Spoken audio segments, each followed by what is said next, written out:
قصص الانبیاء پارٹ 2۔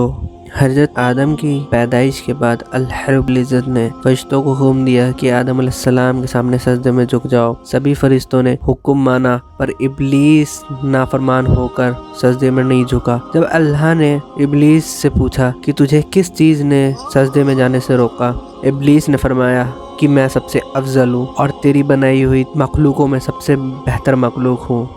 تو نے مجھے آگ سے پیدا کیا، اسے مٹی سے۔ شیطان کا مقصد یہ تھا کہ میں آدم سے افضل ہوں، اس لیے کہ اللہ نے مجھے آگ سے بنایا اور آگ بلندی اور بہتر چاہتی ہے، اور آدم خاکی مخلوق، بھلا خاک کو آگ سے کیا نسبت۔ میں تمام حالتوں میں آدم سے بہتر ہوں، اس لیے وہ مجھے جلدی سجدہ کرے، نہ کہ میں اس کے سامنے سجدہ کروں۔ مگر بدبخت شیطان اپنے گھمنڈ میں چور ہونے کی وجہ سے یہ بھول گیا جب تم اور آدم دونوں اللہ کی مخلوق ہو تو مخلوق کی حقیقت خالق سے بہتر خود وہ مخلوق بھی نہیں جان سکتی۔ وہ اپنے گھمنڈ اور غرور میں یہ نہ سمجھ سکا کہ مرتبہ کی بلندی اور پستی اس مادے کی بنیاد پر نہیں ہے جس سے کسی مخلوق کا خمیر تیار کیا گیا، بلکہ ان صفاتوں پر ہے جو کائنات کے پیدا کرنے والے نے ان کے اندر رکھ دیے ہیں۔ بہرحال شیطان کا جواب چونکہ گھمنڈ اور غرور کی جہالت پر قائم تھا، اس لیے اللہ تعالیٰ نے اس پر واضح کر دیا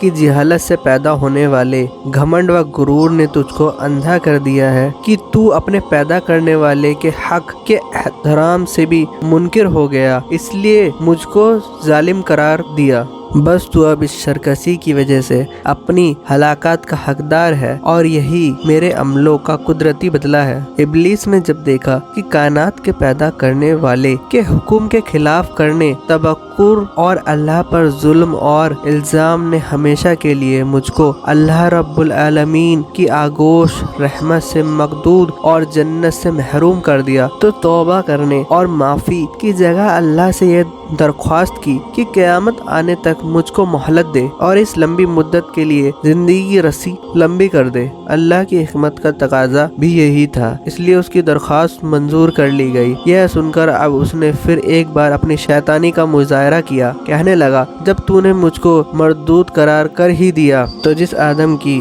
بدولت مجھے رسوائی نصیب ہوئی ہے، میں بھی آدم کی اولاد کی راہ میں رہوں گا اور ان کے سامنے پیچھے آس پاس اور چاروں اور سے ہو کر ان کو گمراہ کروں گا اور ان کی آخرت کو تیرے ناشکرہ بنا چھوڑوں گا۔ البتہ تیرے مخلص بندے میرے فریب کے تیر سے گھائل نہ ہو سکیں گے اور ہر طرح سے محفوظ رہیں گے۔ اللہ نے فرمایا ہم کو اس کی کیا پرواہ، ہماری فطرت کا قانون مکافات عمل اور پاداش عمل قتل قانون ہے، بس جو جیسا کرے گا ویسا بھرے گا، اور جو بنی آدم مجھ سے روگردانی کر کے تیری پیروی کرے گا وہ تیرے ہی ساتھ میرے عذاب کا حقدار ہوگا۔ جو اپنی جہالت اور رسوائی اور خراب قسمت کے ساتھ یہاں سے دور ہو اور اپنی اور اپنے پیروکار کی ابدی لعنت جہنم کا انتظار کرے گا۔